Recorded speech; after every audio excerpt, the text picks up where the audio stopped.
Commander Kim Jae-woo stood in the communications room of Proxima Station, staring at the screen in front of her. Her hands shook. The words on the display refused to make sense, even though she had read them 5 times already. Her daughter was dead. Park Mina, 8 years old, killed in the marketplace. The station's medical officer, Dr. Lee Suho, stood beside her with red eyes. I'm so sorry, Commander. It happened so fast. The Krell enforcers came to the trading district. There was an argument about some cargo fees. They just started shooting. Jae-woo felt her legs weaken, but she forced herself to remain standing. Where is she now? In the medical bay. Your mother is with her. She tried to protect Mina, but... The doctor's voice faded away. Jae-woo walked past him, her movements automatic, her mind refusing to accept reality. The corridor stretched endlessly before her. Other crew members stepped aside, their faces showing pity and anger. In the medical bay, her mother sat beside a small covered form. The old woman looked up, tears streaming down her face. I tried, Jae-woo. I tried to pull her away, but the Krell were so fast. Jae-woo approached slowly. She pulled back the white sheet with trembling fingers. Mina lay there, still holding the toy spaceship she had begged for yesterday. Her daughter's face looked peaceful, as if she were just sleeping. But the burn marks from the Krell plasma weapons told the truth. She wanted to show it to the Krell merchants, her mother whispered. She said she wanted to be friends with them. She walked toward their stall to say hello, and then the enforcers arrived and started firing everywhere. Jae-woo pulled the sheet back over her daughter's face. Something cold settled in her chest, replacing the shock. She kissed her fingers and touched them to the covered form, then turned and walked out. 2 hours later, she stood before the Krell ambassador in the station's diplomatic section. The insectoid creature towered over her, his chitinous armor gleaming under the lights, his compound eyes reflecting her image 1,000 times. I demand justice, Jae-woo said, her voice steady despite the storm inside her. Your enforcers killed my daughter. An 8-year-old child. In a neutral zone. The Krell ambassador's mandibles clicked together, the translator device on his chest converting the sounds to words. Collateral damage. Your offspring should not have been near Krell business operations. We are a superior species in the Galactic Council hierarchy. We are not responsible for the safety of lesser species young. Jae-woo's hands clenched into fists. Lesser species? Your kind agreed to the Soul Accord 80 years ago. You confined yourselves to your home system. You accepted your place in the galactic order. One human child does not matter in the grand scheme of things. Around the room, other diplomats from various alien species shifted uncomfortably. Some looked away. None spoke up. The Krell ambassador turned to leave. This matter is closed. The Dominion will not discuss it further. Jae-woo stood alone in the diplomatic chamber after everyone left. She thought about that day 80 years ago before she was born, when humanity first met the galaxy. A small human exploration ship had been attacked by a Krell patrol. The humans defended themselves. The battle lasted only 7 minutes. The human ship survived. 12 Krell warships did not. The Galactic Council had panicked. They forced Earth to sign the Soul Accord, locking humanity's military forces inside their own solar system. Humans agreed because they wanted peace, wanted to join the galactic community. But they had never stopped building ships. Never stopped preparing. Just in case. Jae-woo walked to the secure terminal in her quarters. She typed out an encrypted message bound for Earth, to the military headquarters orbiting Mars. 3 simple words that would change everything. They killed Mina. She pressed send. 5 light-years away on Earth's orbital command station, Admiral Park Taeyong received the message. He was an old man now with gray hair and tired eyes. He had lost his own son in that first battle 80 years ago, the one that led to the Accord. He stood before the massive windows overlooking the shipyards. Hundreds of warships floated in the darkness, vessels built over 8 decades but never used. The sleeping fleet, they called it. Admiral Park touched the glass with one hand. His aide, Captain Choi Miho, waited silently behind him. Sir, the captain finally asked. What are your orders? Park looked at the ships for a long moment. Then he spoke, his voice quiet but firm. Wake them up. All of them. Contact the Solar Parliament. Tell them the Accord is finished. Sir, the Council will respond. They failed to protect a child, Park interrupted. A child in their own neutral zone. What good is peace if we give up our souls to keep it? Captain Choi nodded and left to carry out the orders. Admiral Park remained at the window. Somewhere out there, Kim Jae-woo was mourning her daughter. Somewhere out there, The Krell thought humanity would accept this injustice, that humans would stay locked in their system like obedient pets. They were wrong. The old admiral looked at his reflection in the glass. They're about to remember, he said to himself. They're about to remember what happened 80 years ago. And this time, we won't stop until they understand that human children are not collateral damage. Behind him, the shipyards burst into activity. Lights flickered on across hundreds of vessels. Engines that had been cold for decades began warming up. The sleeping fleet was waking up. And the galaxy was about to learn what happened when humanity stopped hiding. The Solar Parliament building in Geneva buzzed with activity. Representatives from every nation on Earth hurried through the corridors, their faces grim. Within 6 hours of receiving Admiral Park's request, the emergency session was called. This was the fastest gathering in the Parliament's history. Prime Minister Yoon Ji-ho stood at the central podium. The massive chamber fell silent. Screens around the room showed images of Park Mina, the 8-year-old girl whose death had brought them here. Some representatives wiped tears from their eyes. Members, Yoon began, his voice heavy with emotion. You know why we are here. A child was murdered on neutral ground. The Krell Dominion refuses to take responsibility. They called her collateral damage. They said one human child does not matter. The chamber remained quiet, but the anger was visible on every face. Representative Lee Soo-min from Korea stood up. I propose we invoke Article 7 of the Seoul Accord. The Council failed to protect our citizens in neutral space. We have the right to dissolve the treaty. Seconded, a voice called from the back. The vote took less than 5 minutes. Every single representative raised their hand in agreement. Earth officially withdrew from the Seoul Accord. Above Mars, in the massive orbital shipyards, alarms began sounding. Workers who had maintained the sleeping warships for decades suddenly had new orders. Activate everything. Prepare for immediate deployment. Captain Young Hana climbed aboard the ESS Indomitable for the first time. The Dreadnought-class ship had been completed 15 years ago but had never left the dock. She walked through corridors that smelled of new metal and unused equipment. Her crew followed, nearly 3,000 men and women who had trained for a mission they thought would never come. All stations report status, she ordered from the bridge. One by one her officers confirmed their systems. Weapons ready. Shields operational. Engines warming up. Orders from Admiral Park, her communication officer said, handing her a data pad. Destination, Proxima Station. Objective, justice. Captain Young looked at the orders for a moment, then at her crew. You all know what happened. A little girl named Park Mina was killed. The people responsible think they will face no consequences. They're wrong. We are going to show them that humans protect our own. The crew responded with determination in their eyes. Similar scenes played out across 300 warships. Captains took command. Crews boarded their vessels. Engineers fired up engines that had waited decades to run at full power. On Proxima Station, Commander Kim Jae-woo received a transmission marked urgent. When she opened it, she found promotion orders and new assignment papers. Captain Kim Jae-woo, she read aloud, still not quite believing it. Strike Group Mina. 7 destroyers. Mission: locate and apprehend the Krell commander responsible for the Proxima Station incident. Her hands tightened on the datapad. They had named the strike group after her daughter. A video message played. Admiral Park's weathered face appeared on the screen. Captain Kim, I selected you personally for this command. I know your pain. I lost my son 80 years ago in the battle that led to the Accord. I have spent my entire career building ships I thought I would never use. Now we use them for your daughter, for my son, and for every human child who deserves to live without fear. The fleet launches in 36 hours. Your daughter's name will be the first word the galaxy hears from humanity unleashed. Jae-woo closed her eyes. She saw Mina's face, heard her laughter, remembered her daughter's dream of becoming a diplomat who would bring peace to all species. They called you collateral damage, she whispered to the memory. They are about to learn that every human life matters to us. Every single one. Across the galaxy, the Galactic Council gathered on Axis Prime, the neutral world where they made their decisions. The Krell ambassador, Rixtal, stood before the assembly, his mandibles clicking with amusement.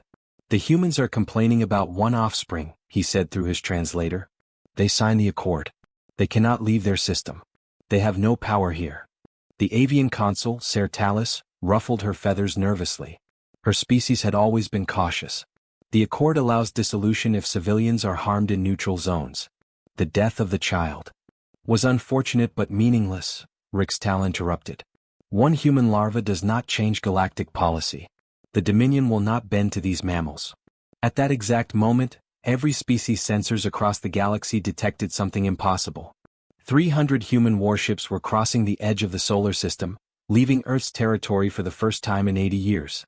The council chamber erupted in chaos. Representatives shouted questions. Some demanded explanations. Others called for immediate defensive measures. Then the transmission came. On every frequency, in every known language, Admiral Park's voice echoed across space. This is Admiral Park Taeyong of Earth's United Fleet. For 80 years we honored the Soul Accord. We stayed in our system. We built peace. We tried cooperation. Today the Krell Dominion killed a child named Park Mina on neutral ground. They called her collateral damage. The Galactic Council did nothing. The Soul Accord is void. We are done hiding. We are done being restrained. The Krell Dominion will answer for murdering this child. Any species that stands with them will be treated as accomplices. We are coming. The transmission ended. Silence filled the council chamber. Riksdal's compound eyes flickered with something that might have been concern, but he forced confidence into his voice. Empty threats. They have 300 ships. The Dominion has 30,000. We will crush them. On the Krell homeworld, War Master Zaxtier listened to the human transmission and laughed. Send 2,000 ships to intercept them. Teach these mammals their place. Show them what happens when lesser species forget the hierarchy. The Krell war fleet began moving. But there was something the Krell did not know. Something no species in the galaxy truly understood. Humanity had spent 80 years preparing for this moment. They had not been idle during their confinement. They had studied every battle in their violent history. They had developed weapons no other species had imagined. They had trained for tactics the galaxy had never seen. And now, for the first time, they were free to use everything they had built. Admiral Park stood on the bridge of the ESS Remembrance, Earth's flagship. Captain Choi Miho studied the tactical screens showing the Krell fleet movements. Sir, they are sending 2,000 vessels to intercept us. Admiral Park nodded slowly. A thin smile crossed his face. Good. It has been 80 years since the galaxy saw what humans can do in battle. It is time to remind them. The human fleet accelerated, heading straight toward the Krell forces. The awakening was complete. Humanity was no longer caged. And the galaxy was about to learn why they had been feared in the first place. The battle began at the edge of Krell territory, in a region of space they called the Mandible Expanse. It was a graveyard of ships from dozens of species the Krell had conquered over the centuries. Broken hulls floated in the darkness like ancient warnings.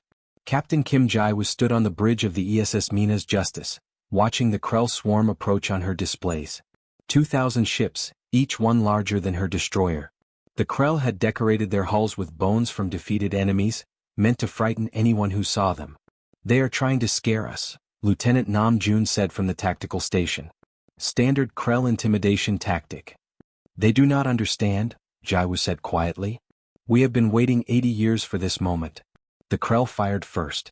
Thousands of plasma torpedoes streaked through space, the same weapons that had destroyed countless fleets before. But the human ships scattered in perfect coordination, their formation breaking into dozens of smaller groups. Every ship knew exactly where to go, moving like dancers in a rehearsed performance. Then humanity struck back. Railgun rounds moving at 3% of light speed punched through Krell shields like they were paper. The magnetic accelerators hurled metal projectiles so fast that the Krell sensors barely detected them before impact. Krell ships exploded, their armor useless against the kinetic force. Directed energy weapons sliced through the darkness, cutting enemy vessels in half with surgical precision. Human gunners, trained for decades, hit targets with accuracy the Krell had never encountered. But the biggest shock came when the Krell tried their signature weapon. The Krell specialized in electronic warfare.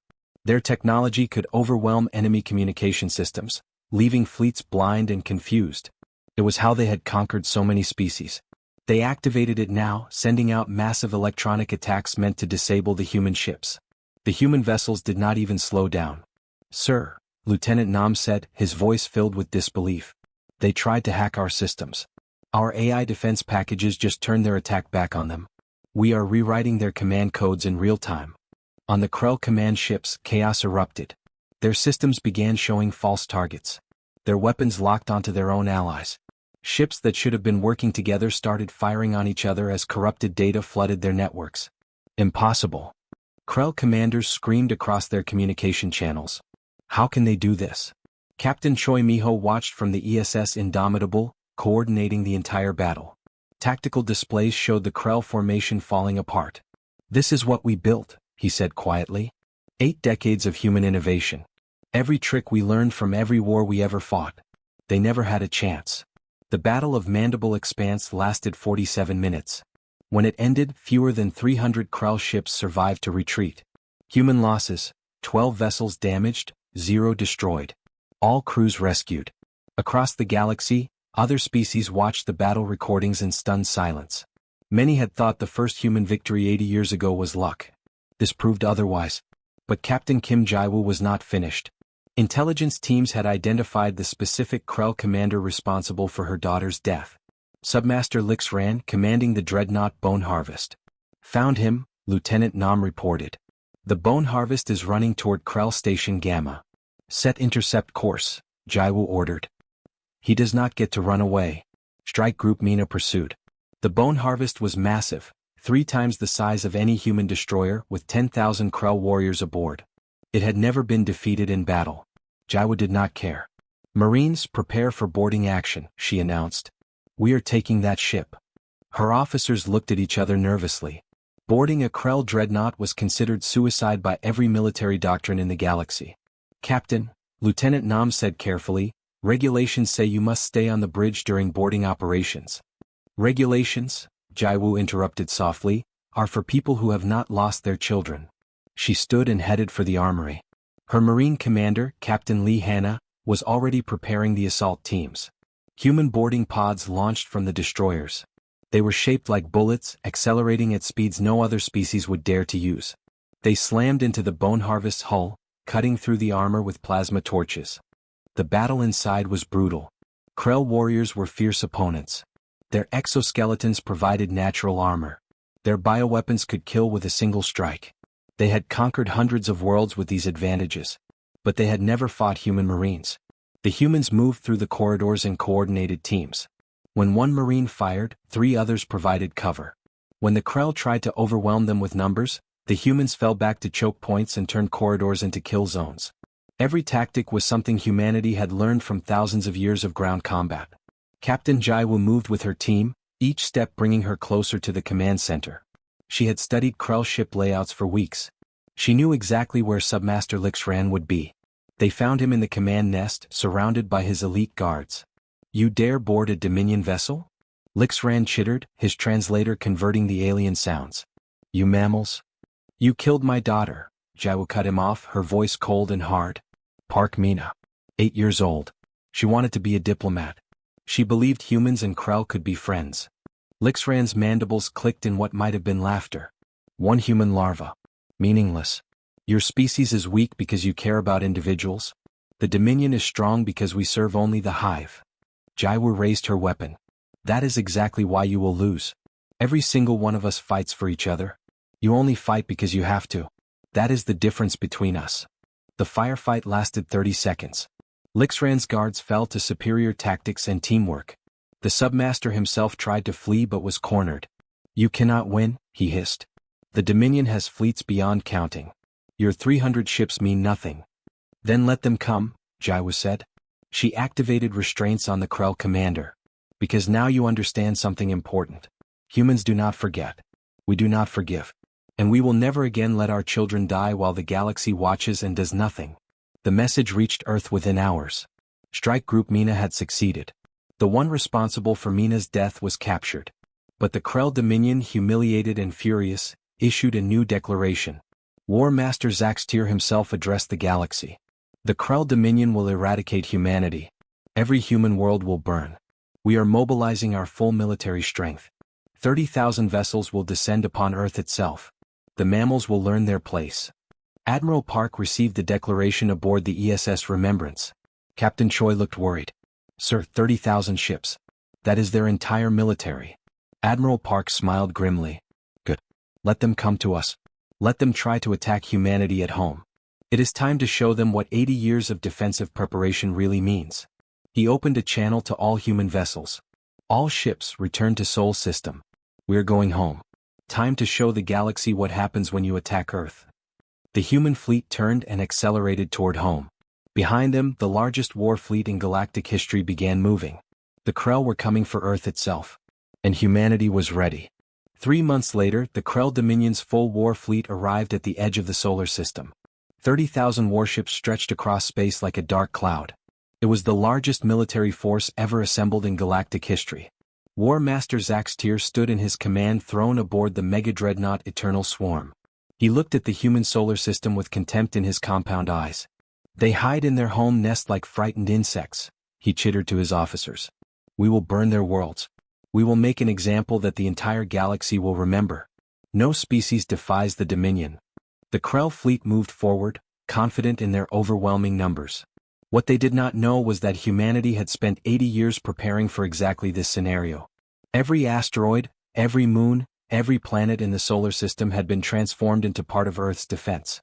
The first Krell ships entered the Oort cloud, the vast sphere of ice and debris at the edge of the solar system. Hundreds of vessels pushed deeper, seeing nothing but empty space. Then the mines activated. Explosions blossomed across the Krell formation. Thousands of autonomous weapons that had been hidden among the comets suddenly came to life. Kinetic kill vehicles accelerated to devastating speeds. Directed energy platforms fired from unexpected angles. The Krell lost 200 ships in the first 10 minutes. "Losses are acceptable," Zax Tyr declared, watching his tactical displays. "Continue forward. They cannot have defenses everywhere." He was wrong. As the Krell reached Neptune's orbit, massive railgun platforms built into the planet's moons opened fire. Each shot could punch through 3 ships in a line. The Krell formation took heavy damage, but they had numbers. They pressed on, determined to reach Earth. At the asteroid belt, the Krell encountered something they had never seen before. Thousands of asteroids that looked completely natural suddenly revealed themselves as armed fortresses. Humanity had spent decades hollowing them out, filling them with weapons, supplies, and crews prepared for long battles. The Krell fleet found itself in a 3-dimensional maze of death. Every direction was covered by overlapping fields of fire. Ships exploded as they tried to navigate through the belt. "This is madness," one of Zax Tyr's commanders shouted. "No species fortifies to this extent." "The humans had 80 years to prepare," another officer said quietly. "They knew someone would eventually come for them." But Zax Tyr had committed his entire military. Retreat would mean the end of the Dominion's reputation. He ordered the fleet forward, accepting horrific losses, driving toward Earth with grim determination. The battle reached Mars' orbit. Captain Kim Jaiwoo and Strike Group Mina joined the defense here. Her ships, now veterans of multiple battles, moved with deadly precision through the Krell formations. "For Mina," she whispered, targeting another Krell assault group. "For every child who should grow up without fear." Her weapons fired. Krell ships died. Earth's moon became the final defensive line. Captain Choi Miho commanded the lunar defense grid, massive weapon installations that humanity had built into the moon itself over decades. 15,000 Krell ships remain, Lieutenant Park Yuna reported from the tactical station. "They are desperate now, sir. They are throwing everything at us." "Then we show them what desperate humans can do," Choi replied. Admiral Park made a decision that shocked everyone. He ordered the entire Earth defense fleet to sortie. Not to stay in defensive positions but to attack. 300 human vessels charged directly into the Krell formation. It was insane by any normal military thinking. Attacking when you had perfect defenses made no sense. But humans did not follow normal military thinking. They had studied every battle in Earth's bloody history. Thermopylae, where 300 Spartans held off thousands. Agincourt, where English archers defeated French knights. Midway, where carriers turned the tide of war. They understood something the Krell never learned. Sometimes aggression was the best defense. The human fleet tore through Krell formations like sharks through fish. Ships that had been designed but never tested showed their true power.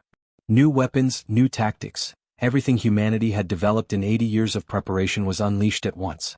Captain Lee Hanna, commanding the ESS Indomitable, led a direct assault on Zax Tyr's mega-dreadnought.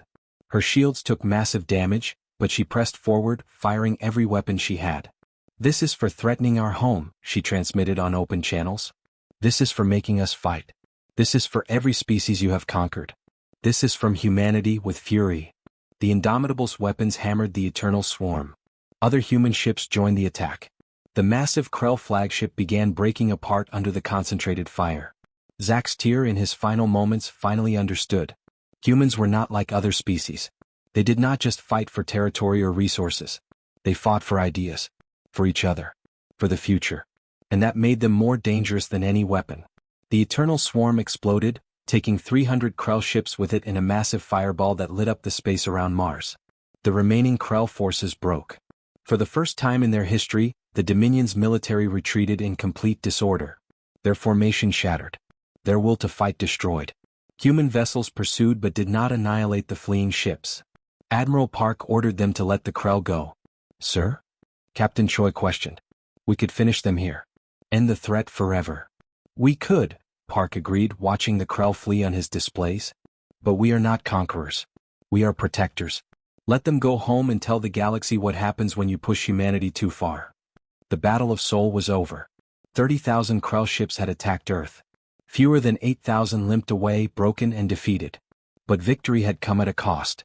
43 human ships were destroyed. Thousands of crew members were dead. Captain Lee Hanna was among them, having sacrificed herself to destroy the Krell flagship. As recovery operations began across the solar system, a new transmission reached Admiral Park. It came from the Eldest Council, species so ancient they predated the Galactic Council itself. They had not contacted anyone in centuries. The message was simple: we must speak with you. Come to the Eternal Archive. Come alone. Park looked at the message for a long time.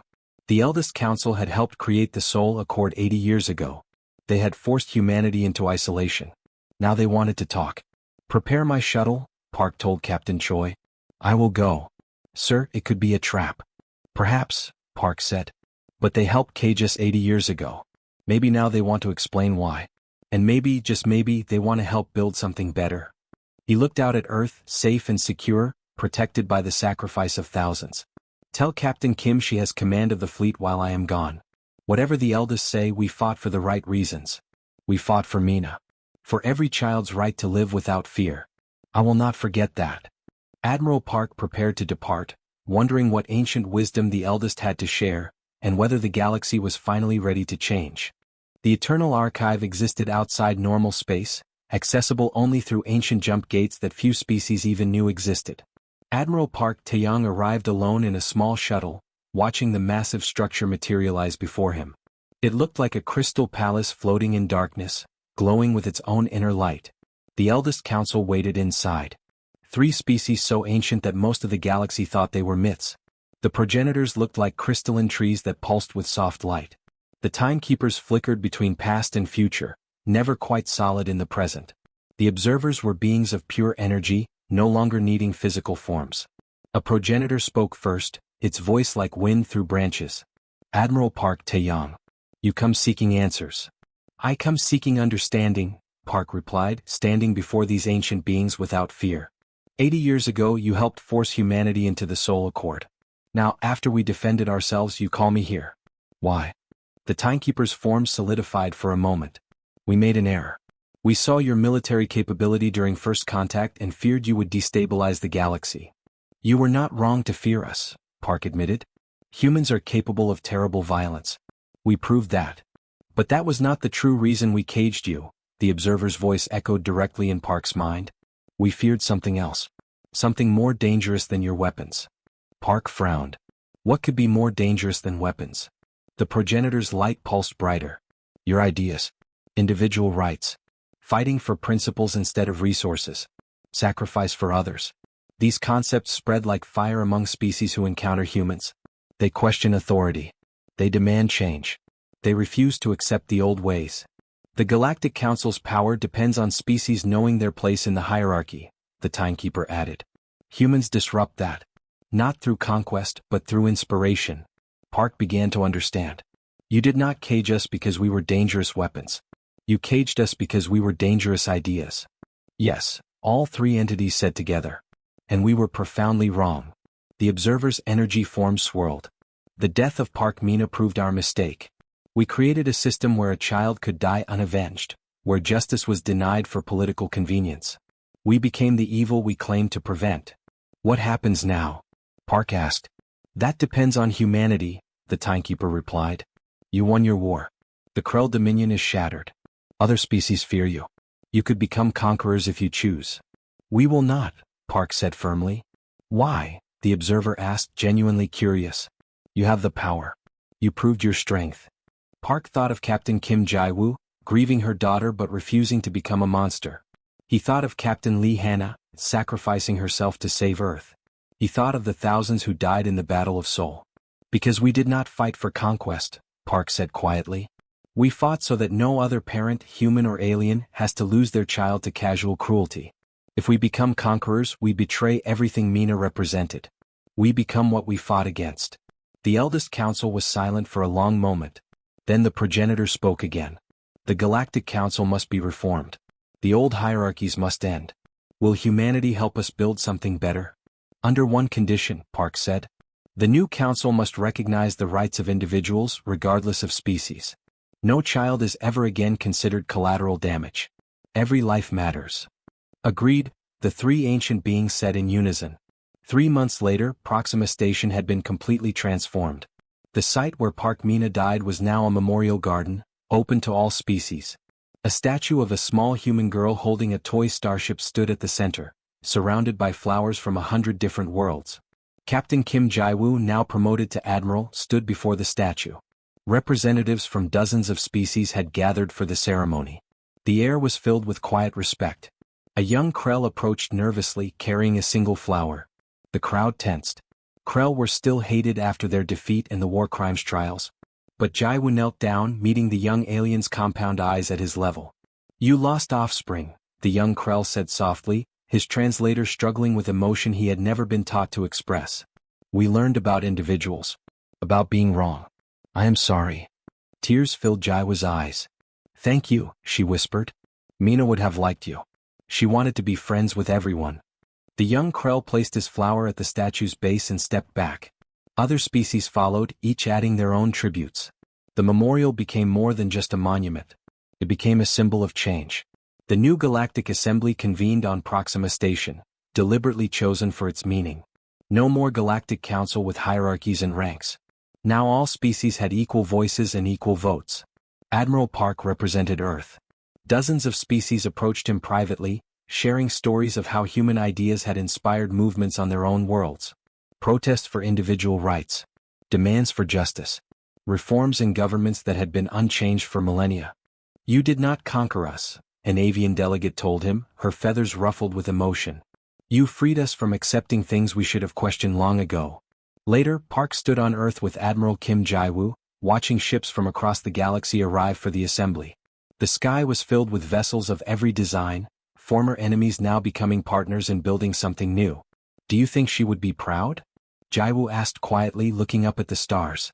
That all this came from her death? She wanted peace, Park replied. We gave her justice first. Now we give her legacy. A galaxy where no parent of any species has to lose their child to casual cruelty. Jae-woo smiled for the first time in months. The assembly voted today. They are creating the Mina Foundation. Every member world will fund it.